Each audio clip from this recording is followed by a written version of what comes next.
since I'm a trauma specialist, I see everything through the trauma lens. Mm. So when I talk to a new, like, if I talk to someone at a dinner party, if I talk to someone at work, my brain is always just like, Yeah. and where's the trauma there? Like that's just the Mhm. lens that I see the world, right?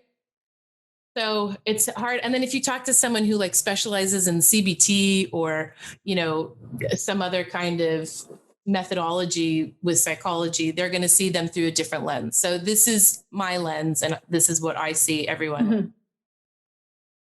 My favorite definition of trauma comes from Peter Levine, and Peter Levine is one of the gurus in trauma land.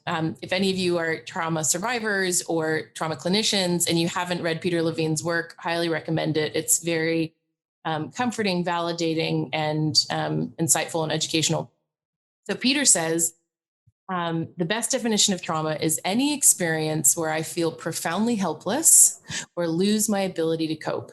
Mm. You look at life through that lens, you go, oh, well, then, yeah, I've had trauma because I've had moments where I was profoundly helpless, say, my mom getting cancer, Mhm. getting fired or let go or made redundant from a job, um, pregnancy, right? I'm losing control of my body. I feel Yeah. helpless in what's happening to my body. Like there are so many things that people don't realize the brain can perceive, your amygdala can perceive as I'm helpless in this situation Mm. and or can lose my ability to cope, which is why we can see a group of 20 people be in the same plane crash or bus accident or whatever, and you have three of them that like go on to become motivational speakers and are like fine about the whole thing, and then you have like 17 of them that are like deeply traumatized and